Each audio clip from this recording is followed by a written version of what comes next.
Larissa, a partir do próximo mês você vai nos pagar R$ 1.500 de aluguel. A voz do meu pai soou tão casual, como se estivesse comentando sobre o tempo, que demorei alguns segundos para processar. Eu estava na cozinha, lavando a louça do jantar, uma tarefa que era sempre minha. Minha mãe estava sentada à mesa, lixando as unhas, sem sequer levantar o olhar. Meu irmão, Ricardo, tinha saído com os amigos, como sempre fazia. Parei o que estava fazendo, com as mãos ainda ensaboadas, e me virei para encará-lo. Ele estava na porta, com os braços cruzados, ostentando aquela expressão séria que ele usava quando queria impor autoridade. Aluguel? Repeti, minha voz saindo quase como um sussurro. Como assim, aluguel? Eu moro aqui. Esta é a minha casa. E nós somos os donos da casa, minha mãe finalmente se pronunciou, soprando a poeira das unhas. E quem mora em casa alheia paga aluguel. Simples assim. Você já tem um bom emprego, ganha bem. Está mais do que na hora de contribuir de verdade. A palavra contribuir me atingiu como um soco. Eu já contribuía. Desde que comecei a trabalhar, ajudava com as compras do mês, pagava a conta de luz, comprava meus próprios remédios, roupas, tudo. Nunca pedi um centavo a eles depois que passei a ter meu próprio dinheiro. A verdade é que essa dinâmica não era nova. Desde que me entendo por gente, a balança da justiça na minha casa sempre pendeu para o lado do meu irmão. Ricardo, 2 anos mais velho, era o príncipe, o orgulho da família. Tudo o que ele fazia era motivo de festa e elogios. Seus boletins medianos eram celebrados. Seus empregos temporários eram vistos como grandes conquistas. Ele recebia presentes caros, roupas de marca, e tinha toda a liberdade do mundo. Enquanto isso, eu era a coadjuvante da minha própria vida. Comecei a trabalhar aos 16 anos em uma lojinha do bairro porque sabia que, se quisesse ter algo, um par de tênis novo, um livro, qualquer coisa que não fosse o estritamente essencial, teria que ser com o meu próprio suor. Meus pais nunca me incentivaram a nada. Na verdade, pareciam ver minha necessidade de trabalhar como uma obrigação natural. É bom para você aprender o valor do dinheiro, diziam, enquanto davam a Ricardo dinheiro para o lanche e para o cinema. Eu aprendi o valor do dinheiro, de fato. Aprendi que cada centavo era suado e que eu não podia contar com ninguém além de mim mesma. Enquanto minhas amigas saíam para festas, eu estava dobrando roupas ou atendendo clientes. Não reclamo do trabalho, ele me deu uma maturidade que Ricardo nunca teve, but a solidão e a sensação de não ter o apoio dos meus próprios pais era um peso constante. A grande virada na minha vida aconteceu aos 18 anos. Enquanto Ricardo mal tinha terminado o ensino médio e pulava de um emprego para o outro, eu estudei. Estudava de madrugada, nos meus dias de folga, nos intervalos do almoço. Prestei um concurso público para um cargo administrativo e, para a surpresa de todos, especialmente dos meus pais, eu passei. Lembro do dia em que o resultado saiu. Eu estava eufórica, sentindo que todo o meu esforço finalmente tinha sido recompensado. Corri para contar a eles, com o papel da aprovação tremendo nas minhas mãos. Meu pai olhou, deu um aceno de cabeça e disse: "Muito bem. Pelo menos alguém nesta casa vai ter estabilidade." Minha mãe apenas sorriu de canto e disse para eu não deixar o sucesso subir a cabeça. Não houve abraço, não houve comemoração. Naquela mesma semana, Ricardo ganhou um videogame novo porque estava meio para baixo. Meu novo trabalho mudou tudo para mim. O salário era bom, muito melhor do que eu jamais imaginei ganhar. Pela primeira vez na vida, eu podia respirar. Podia comprar roupas novas sem sentir culpa. Podia almoçar em um restaurante no fim de semana.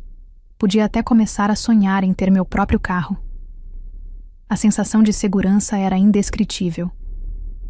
Eu não dependia mais do humor deles, não precisava mais pedir permissão ou dinheiro. Eu era dona do meu próprio nariz, e acho que foi exatamente isso que os incomodou. Agora, ali na cozinha, a ficha finalmente caía. Eles não me viam como uma filha que tinha vencido na vida por esforço próprio. Eles viam uma fonte de renda, uma oportunidade. "Tudo bem", eu disse, tentando manter a voz firme, engolindo o nó que se formava na minha garganta. R$ 1.500 é um valor bem alto, mais do que qualquer aluguel aqui na região, mas se é o que vocês acham justo... Fiz uma pausa, respirei fundo e fiz a pergunta que queimava na minha língua. E o Ricardo? Quanto ele vai pagar? O silêncio que se seguiu foi a resposta mais alta que eu poderia ter recebido. Meu pai descruzou os braços e minha mãe finalmente me olhou nos olhos, com uma expressão de reprovação. Não se meta nos assuntos do seu irmão, disse meu pai, ríspido. Ele é diferente. As coisas para ele são mais difíceis. Mais difíceis? Questionei, a incredulidade vazando na minha voz. Ele também trabalha, pai. Ele ganha o salário dele. Por que ele é diferente? Porque nós estamos dizendo que é. Minha mãe interveio, elevando a voz. Não questione as nossas decisões dentro da nossa casa, Larissa. Você é a filha. Nós somos os pais. Se não estiver satisfeita, a porta da rua é serventia da casa. A ameaça velada. O ultimato. Era sempre assim. Qualquer questionamento meu era recebido com hostilidade. Eu estava encurralada. Pensei em sair, em procurar um lugar só para mim. Mas a realidade me atingiu em cheio. Eu tinha o dinheiro para o aluguel. Mas alugar um lugar significava ter que comprar tudo. Cama, geladeira, fogão, sofá. Eu ainda não tinha juntado o suficiente para mobiliar uma casa inteira do zero. Seria um passo maior que a perna. Derrotada, abaixei a cabeça e voltei a me virar para a pia. A água fria corria sobre as minhas mãos, mas eu sentia meu rosto queimar de humilhação e raiva. Eu pagaria. Pagaria para viver sob o mesmo teto que meu irmão, que não pagaria nada. Pagaria para dormir no quarto em que cresci. Pagaria para comer a comida que muitas vezes eu mesma comprava. Eu pagaria, mas não ficaria em silêncio para sempre. Naquela noite, enquanto ouvia Ricardo chegar tarde, rindo alto ao telefone, uma semente foi plantada no meu coração. Não era um desejo ruim, não ainda. Era uma promessa. Uma promessa a mim mesma de que aquela situação não seria permanente. Eu daria um jeito. Eu construiria meu próprio caminho, tijolo por tijolo, e um dia a casa seria minha. Não aquela casa necessariamente, mas o meu lugar no mundo. Um lugar onde as regras seriam justas, onde eu seria a dona. O primeiro dia de pagamento do aluguel foi o mais difícil. Abri o aplicativo do banco, digitei os dados da conta do meu pai e olhei para aquele número na tela. R$ 1.500. Era quase metade do meu salário. Um dinheiro que eu tinha planejado usar para dar entrada em um carro popular, para talvez fazer uma pequena viagem no feriado, a primeira da minha vida. Em vez disso, ele estava indo para o bolso dos meus pais, para morar no mesmo quarto de sempre, na mesma casa onde meu irmão vivia como um rei, sem gastar um tostão. Respirei fundo e apertei o botão, confirmar. Vi a notificação de transferência e senti um gosto amargo na boca. A partir daquele dia, a dinâmica dentro de casa mudou completamente. Eu não era mais uma filha, era uma inquilina. E uma inquilina com menos direitos que qualquer outra. As conversas, que já eram raras, tornaram-se estritamente funcionais. O lixo já foi colocado para fora? Não esqueça de apagar a luz quando sair do banheiro. Era como viver com dois estranhos que me fiscalizavam o tempo todo. Meu irmão, por outro lado, parecia flutuar por essa nova realidade sem ser afetado. A vida dele continuava a mesma. Minha mãe ainda lavava e passava suas roupas, preparava seu prato favorito no jantar e guardava um pedaço de bolo para quando ele chegasse da rua. Ele gastava o salário dele com jogos, saídas com os amigos e roupas de marca. Certa vez, ele chegou em casa com um celular novo, o último modelo. Meus pais o encheram de elogios, dizendo como ele era esforçado e merecedor. Naquela mesma semana, eu precisei comprar um par de sapatos novos, porque o meu, de tanto usar para ir e voltar do trabalho, já estava com a sola furada. Minha mãe me viu chegando com a sacola da loja e comentou: "Cuidado com os gastos, Larissa. A vida não está fácil." Tive que engolir a resposta atravessada na garganta. A vontade era de gritar, de jogar na cara deles a planilha de gastos que eu mantinha para controlar cada centavo. Mas eu sabia que seria inútil. Seria mais uma briga, mais acusações de que eu era ingrata e rebelde. Então, aprendi a ficar em silêncio. Um silêncio pesado, carregado de mágoa. Pensei seriamente em me mudar. Passei noites em claro pesquisando o preço de kitnetes no centro, apartamentos de um quarto em bairros mais afastados. Fiz as contas dezenas de vezes. O aluguel de um lugar minimamente decente era quase o mesmo valor que eu pagava para eles. A diferença é que eu teria que arcar com condomínio, IPTU, água, luz, internet e, o principal, a mobília. A lista parecia infinita. Cama, colchão, guarda-roupa, geladeira, fogão, mesa, cadeiras, sofá. Mesmo comprando os itens mais baratos, o investimento inicial era muito alto. Eu teria que gastar todas as minhas economias e talvez até me endividar. A conclusão era sempre a mesma. Financeiramente, a decisão mais inteligente era continuar ali, engolindo sapos, mas conseguindo guardar uma parte do meu salário todos os meses. Permanecer naquela casa se tornou uma decisão estratégica. Eu via aquele aluguel de R$ 1.500 não mais como uma despesa, mas como um investimento forçado na minha paciência e no meu futuro. Então eu aceitei em silêncio, mas aceitar não significava me conformar. Comecei a me organizar de uma forma que eles não percebiam. Criei uma nova conta no banco, uma conta de investimentos que eles não sabiam que existia. Todo mês, assim que o salário caía, eu transferia os R$ 1.500 para o meu pai e, imediatamente depois, transferia todo o dinheiro que sobrava para essa minha conta secreta, deixando apenas o essencial para minhas despesas básicas. Parei de comer em restaurantes, aprendi a cozinhar para mim mesma e levava marmita para o trabalho. Cancelei serviços de streaming, passei a pegar livros emprestados em vez de comprar, e minhas únicas saídas eram para caminhar no parque. Cada real economizado era uma pequena vitória. Enquanto Ricardo desfilava com tênis de R$ 500, eu andava com o meu velho e remendado, sonhando com o dia em que poderia comprar uma casa inteira, não apenas um par de sapatos. A indiferença deles doía profundamente. Houve um dia em que cheguei do trabalho me sentindo muito mal, com febre e dor de garganta. Deitei na cama e dormi por horas. Acordei à noite, com a casa em silêncio. Fui até a cozinha, com o corpo dolorido, para tomar um copo de água. A mesa estava posta, com os pratos sujos do jantar. Eles tinham comido, e ninguém, nem minha mãe, se deu ao trabalho de bater na porta do meu quarto para saber se eu estava bem ou se queria comer algo. Na geladeira, não havia sobrado nada para mim. Naquele momento, a solidão foi esmagadora. Eu não era parte daquela família. Era apenas uma peça que contribuía financeiramente para o bem-estar do filho preferido. Naquela noite, chorei baixinho no meu travesseiro.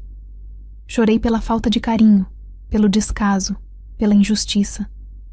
Mas quando as lágrimas secaram, uma determinação fria tomou conta de mim. Eu não ia deixar que eles me quebrassem. Eu usaria cada desprezo, cada injustiça, como combustível. Abri o aplicativo do banco no escuro do meu quarto e olhei o saldo da minha conta de investimentos. O número, que crescia lentamente a cada mês, era a minha luz no fim do túnel. Era a prova de que o meu plano estava funcionando. Eles podiam me cobrar aluguel, podiam me ignorar, podiam me tratar como uma estranha, mas não podiam tirar de mim a minha inteligência e a minha força de vontade. Eu continuaria pagando, continuaria economizando, continuaria em silêncio.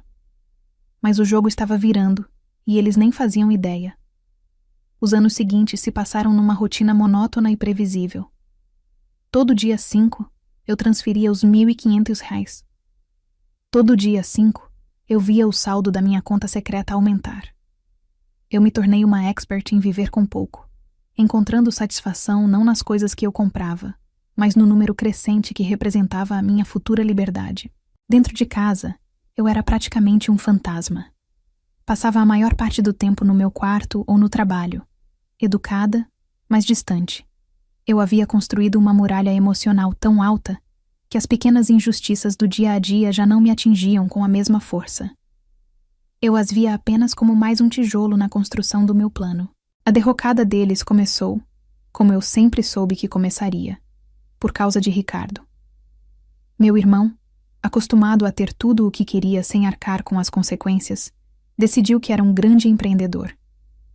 Sem qualquer planejamento ou conhecimento, ele se meteu a abrir uma pequena loja de eletrônicos com um amigo.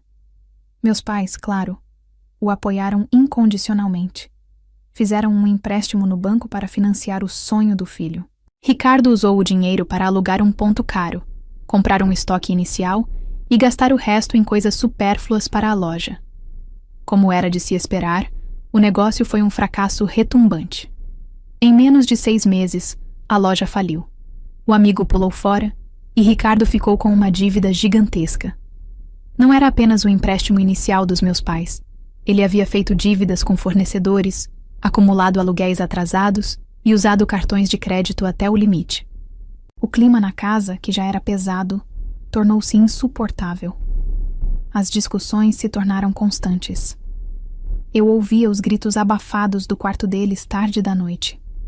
Via minha mãe chorando pelos cantos e meu pai andando de um lado para o outro, pálido e estressado.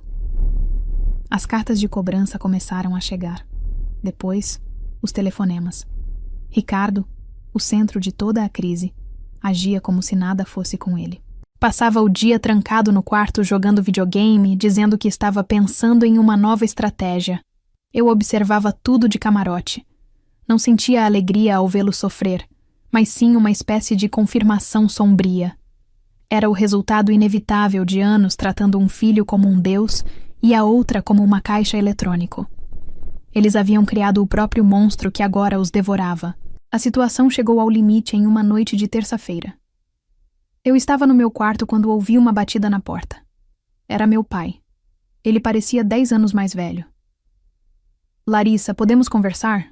Nós 3? Ele pediu com a voz embargada.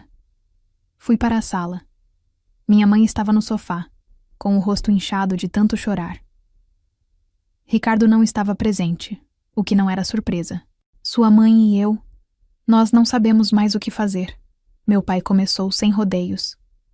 As dívidas do seu irmão são muito maiores do que pensávamos. O gerente do banco ligou hoje. Se não pagarmos uma parte considerável até o mês que vem, eles vão tomar providências legais. Podemos perder a casa. Minha mãe começou a soluçar. Tudo o que construímos, Larissa. Tudo pode ir embora por causa de um erro. Eles ficaram em silêncio, me encarando. A expectativa era clara. Eles queriam que eu, a filha responsável, a funcionária pública com o salário estável, resolvesse o problema que eles criaram. Nós pensamos, continuou minha mãe, hesitante. Você tem um bom dinheiro guardado, não tem? Você sempre foi tão econômica. Talvez você pudesse nos ajudar, fazer um empréstimo para a gente, para salvar a casa da sua família. A ironia naquelas palavras era quase cômica. Salvar a casa da minha família. A mesma família que me cobrava para morar nela. Respirei fundo, mantendo a calma que eu havia cultivado por anos. Chegou a minha hora. Eu não vou fazer um empréstimo, eu disse, com a voz firme e clara. O rosto dele se contraiu em decepção e raiva. Mas eu tenho uma proposta. Eles me olharam, confusos. Eu compro a casa, anunciei. Pago o valor de mercado, à vista. O silêncio na sala era tão denso que eu podia ouvi-lo. Meu pai me encarou boquiaberto. Minha mãe parou de chorar, com os olhos arregalados de incredulidade. Comprar a casa? Meu pai gaguejou. Com que dinheiro, menina? Com o dinheiro que eu juntei nos últimos 8 anos, respondi sem piscar. Incluindo os R$ 1.500 que eu pago a vocês todo santo mês. Façam as contas. A compreensão atingiu seus rostos como uma onda. A percepção de que eles, sem saber, financiaram o próprio checkmate. Eles não tinham escolha. Vender a casa para mim era a única maneira de conseguir o dinheiro rápido o suficiente para cobrir o rombo de Ricardo e evitar a execução da dívida pelo banco. Era aceitar a minha oferta ou arriscar perder tudo por um valor muito menor em um leilão. Hesitantes, derrotados, eles aceitaram. Nos dias seguintes, agi com uma eficiência fria. Contratei um avaliador para definir um preço justo. Cuidei de toda a papelada e os acompanhei até o cartório. No dia da assinatura, eles mal olharam na minha cara. Eu não era mais a filha que estava o salvando. Eu era a usurpadora. O momento final foi no banco. Eu, sentada ao lado do meu pai, autorizei a transferência do valor total para a conta dele. Vi os números saírem da minha conta, o fruto de quase uma década de sacrifício, e entrarem na dele. Ele, por sua vez, passou os minutos seguintes transferindo quase todo o montante para pagar as dívidas do meu irmão. Enquanto observava aquela cena, não senti alegria nem triunfo. Senti um alívio profundo. O alívio de quem finalmente chega ao fim de uma longa e cansativa maratona. Eu havia comprado mais do que tijolos e cimento. Eu havia comprado o poder de volta. Eu havia comprado o direito de ditar as minhas próprias regras. Ao sair do banco, com a cópia da escritura na minha bolsa, eu sabia que a vida, a partir daquele momento, seria completamente diferente. O jogo havia virado. Agora eles moravam na minha casa. Na semana seguinte à compra da casa, eu deixei que eles se acostumassem com a nova realidade. A escritura estava no meu nome, as contas de consumo já estavam sendo transferidas, e pela primeira vez, eu andava por aqueles cômodos com a postura de quem pisa em chão próprio. A tensão era palpável. Eles me evitavam, conversavam em sussurros e me olhavam de lado, como se eu fosse uma invasora. Ricardo, em especial, agia com um desdém desafiador, batendo as portas e deixando suas coisas espalhadas pela casa, como se para testar meus limites. Eu não disse uma palavra, apenas esperei o momento certo. No sábado à noite, eu os chamei para a sala. Era o mesmo lugar, no mesmo sofá, onde anos atrás eles tinham me dado o ultimato. A ironia da situação não me passou despercebida. Eu chamei vocês aqui porque, como todos sabem, a casa agora é minha. Comecei com a voz calma e nivelada. E a partir de hoje, algumas coisas vão mudar. Eles se entreolharam. Ricardo revirou os olhos e bufou, pegando o celular. Vocês três podem continuar morando aqui se quiserem, continuei, ignorando a atitude dele. Mas a partir do próximo mês, haverá o pagamento de um aluguel. Pai e mãe, como um casal, pagarão o valor de R$ 1.200. Ricardo, você pagará o valor de R$ 1.200. Se eu tivesse jogado um balde de água gelada neles, o efeito teria sido o mesmo. Minha mãe ofegou, levando a mão ao peito. Meu pai ficou vermelho de raiva. Ricardo largou o celular, me encarando com puro ódio. Você só pode ter ficado maluca, minha mãe exclamou, a voz esganiçada. Cobrar aluguel dos seus próprios pais? Que tipo de filha faz uma coisa dessas, depois de tudo o que fizemos por você? Isso é um absurdo, uma humilhação, rosnou meu pai, levantando-se do sofá. Ricardo soltou uma risada debochada. Eu não vou te pagar um centavo sequer. Você é uma piada. Acha que é quem para mandar em mim? Eu os deixei extravasar. Esperei a onda de choque e indignação passar. Quando um silêncio tenso se instalou, eu finalmente respondi, olhando nos olhos de cada um deles. Um absurdo, repeti, a voz cortante como vidro. Eu paguei R$ 1.500 por mês, durante 8 anos, para morar em um quarto desta casa. Eu nunca atrasei um dia. Eu nunca reclamei. Sabe por quê? Porque a casa era de vocês, e aquelas eram as regras de vocês. Eu as respeitei. Fiz uma pausa, deixando o peso das minhas palavras ecoar na sala. Agora, a casa é minha, e estas são as minhas regras. Eu não estou expulsando ninguém. Estou oferecendo um teto, por um valor justo, que é até menor do que o que eu pagava. Se não estiverem satisfeitos, se acharem um absurdo pagar para morar, a porta está aberta. Vocês são livres para encontrar outro lugar. A escolha é de vocês. Minha lógica era inegável. Eu não estava gritando ou chorando. Estava apenas apresentando os fatos, usando o mesmo argumento que eles usaram contra mim por tanto tempo. Eles não tinham contra-argumentos, apenas indignação por terem o poder tirado de suas mãos. Nós não vamos aceitar isso, disse meu pai, com a voz trêmula de raiva. Não vamos nos submeter a essa humilhação dentro da nossa. Ele parou, percebendo o erro. Não era mais a casa deles. Nós vamos sair, vamos encontrar outro lugar. Tudo bem, respondi, sem alterar meu tom de voz. Vocês têm 30 dias para se organizarem. Eles esperavam que eu implorasse, que eu voltasse atrás. Meu consentimento calmo os desarmou completamente. Meu irmão, por outro lado, cruzou os braços com um sorriso arrogante. Podem ir vocês dois. Eu não vou a lugar nenhum.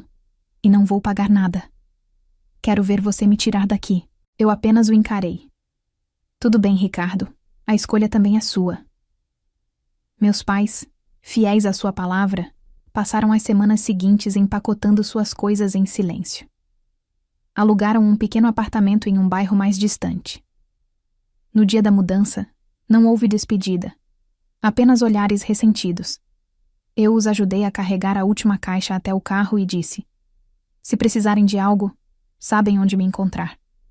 Eles não responderam. Ricardo, como prometido, ficou.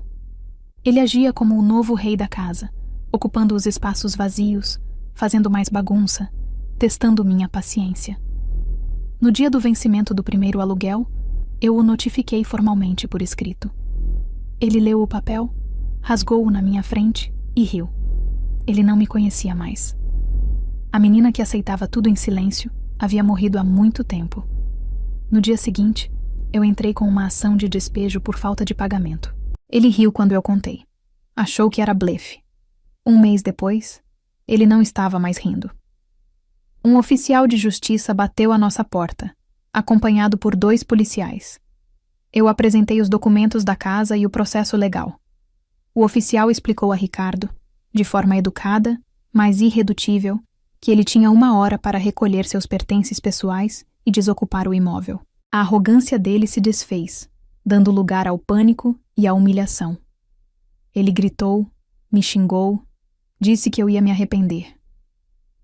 Eu apenas assisti da porta da cozinha enquanto ele jogava suas roupas e seu videogame em sacos de lixo, escoltado pela polícia. Quando ele foi embora, o silêncio que ficou na casa não era pesado ou triste, era leve. Era o som da paz. Os meses seguintes foram os mais tranquilos da minha vida. Pintei as paredes, troquei alguns móveis e, aos poucos, transformei aquela casa em um verdadeiro lar. O meu lar. O tempo e a necessidade são professores duros. Meus pais, enfrentando as dificuldades de um aluguel caro e sem as minhas contribuições, começaram a me ligar. No início, as ligações eram frias, mas, com o tempo, um certo respeito começou a surgir na voz deles. Ricardo, depois de morar de favor com amigos e perceber como a vida era dura sem os pais para bancá-lo, também me procurou, pedindo desculpas. Eu não guardei rancor. Eu os ajudei, dentro dos meus limites, com uma conta aqui, um conselho ali. Nossa relação nunca mais foi a mesma. Eles não me viam mais como a filha boazinha e submissa. Eles me viam como a mulher que era dona de si e de suas propriedades. Eles passaram a me respeitar. Não por amor, talvez, mas por necessidade e por uma admiração forçada. Eles entenderam, da maneira mais difícil, que eu não era mais uma peça no jogo deles. Eu era a dona do tabuleiro. E, finalmente, eu tinha paz.